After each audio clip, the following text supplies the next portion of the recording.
दोस्तों, क्या आप जानते हो आप अपना समय क्या ठीक बीता रहे हो? क्या उसकी कीमत जानते हो? याद रखो, ये समय हमारे लिए पानी के एक बुलबुले जैसा है। कब चला जाता है पता ही नहीं चलता।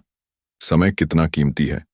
तो आए मैं आपको एक कहानी सुनता हूँ। एक आरव नाम का लड़का था जो मध्यम वर्गीय परिवार से था। उसके पिता एक छोटी सी दुकान चलाते थे। रोज सुबह 8 बजे से रात 10 बजे तक पिता पसीना बहाते, तब जाकर घर का चूल्हा जलता। पिता हमेशा कहा करते, बेटा, मेरे पास पैसा नहीं है कि तुम्हें बड़ी कोचिंग दिला सकूं। मेरे पास सिर्फ मेहनत है, पर तुम्हारे पास अभी समय है। इसे सही दिशा में खर्च करोगे तो वो सब पालोगे जो मैं कभी नहीं पा सका। आरव सुन तो लेता, लेकिन उसकी आंखें हमेशा मोबाइल स्क्रीन पर अटकी रहतीं। व्हाट्सएप, इंस्टाग्राम, रील्स, गेम्स, यही उसकी दिनचर्या बन चुकी थी। सुबह उठते ही पहला काम मोबाइल।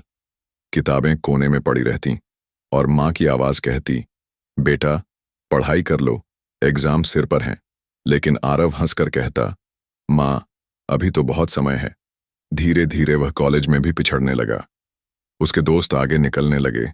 कोई नौकरी की तैयारी कर रहा था, कोई बिजनेस सीख रहा था, और आरव, वह रात के 2-2 बजे तक नेटफ्लिक्स और गेम्स खेलकर अपनी आंखें लाल कर लेता। एक रात थका हुआ सा मोबाइल हाथ में लेकर सो गया।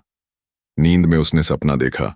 वही बूढ़ा शख्स, सफेद बालों वाला, चेहरे पर उदासी लेकिन आंखों में गहराई।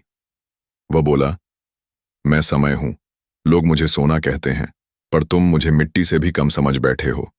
तेरे पिता दिन रात मेहनत करते हैं। हर पसीने की बूंद तुझे बेहतर भविष्य देने के लिए बहती है। और तू अपनी जवानी मेरे हाथों से फिसलाकर इन बेकार की स्क्रीन पर फेंक रहा है। याद रख, मैं लौट कर कभी नहीं आता। जब मैं चला जाऊंगा तब पछतावे की आग ही बचेगी। आरव कांप गया। उसके दिल में अजीब सा डर भर गया।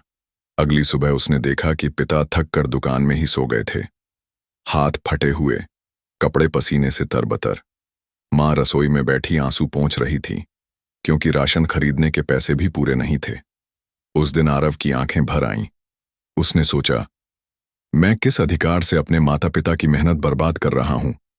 वे दिन रात खून पसीना बहा रहे हैं और मैं अपनी जवानी स्क्रीन पर जला रहा हूं। उस रात से आरव ने सब बदल दिया। मोबाइल से सारे गेम और सोशल मीडिया डिलीट कर दिए। एक टाइम टेबल बनाया। सुबह व्यायाम, दिन में पढ़ाई, शाम को पिता की दुकान पर मदद। शुरुआत आसान नहीं थी। आदतें बार बार खींचती। रील्स देखने का मन करता, गेम्स की याद आती, लेकिन हर बार वह खुद को रोकता। कभी थक जाता, कभी नींद नहीं आती, कभी पढ़ाई सिर पर बोझ लगती। पर उसके दिल में पिता के थके हुए हाथ और माँ की आंसू भरी आंखें गूंजतीं। दिन पर दिन उसने खुद को मजबूत किया। धीरे धीरे उसके नंबर सुधरने लगे, आत्मविश्वास बढ़ा, और सबसे बड़ी बात, उसके चेहरे पर चमक लौट आई। कई सालों की मेहनत के बाद आरव ने वो हासिल किया जिसके लिए उसके पिता ने सपने देखे थे। उसे एक अच्छी नौकरी मिली। पहली तनख्वाह से उसने माँ बाप के लिए नए कपड़े खरीदे और पिता की पुरानी दुकान को नया रूप दिया। एक रात जब सब सो रहे थे, आरव अकेला बैठा था। सपने में वही बूढ़ा फिर आया और बोला, अब तूने मेरी असली कीमत समझ ली है। अगर तूने मुझको नहीं जाना होता तो तू आज इस मंजिल नहीं पहुंच पाता। याद रखो, जिसने समय को पकड़ लिया उसने जिंदगी को जीत लिया, और जिसने समय खो दिया उसने सब कुछ खो दिया।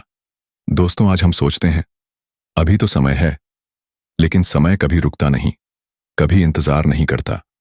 दोस्तों, हमारा हर दिन, हर घंटा, हर मिनट हमारी जिंदगी से काट कर चला जाता है। जो इसे मेहनत, सीखने और परिवार पर लगाता है वही सफल होता है, और जो इसे स्क्रीन, आलस और बहानों में गंवाता है वही अंत में पछतावे की आग में जलता है। इसलिए याद रखो, समय से बड़ा कोई शिक्षक नहीं और समय से बड़ा कोई धन नहीं। दोस्तों, ऐसी बातें जानने के लिए हमारे चैनल को सब्सक्राइब करो और उन लोगों तक पहुंचाओ जो अपना कीमती समय बर्बाद कर रहे हैं। अगली वीडियो किस बेसिक पर बनानी है हमें कमेंट बॉक्स में बताओ। मिलते हैं अगली वीडियो में।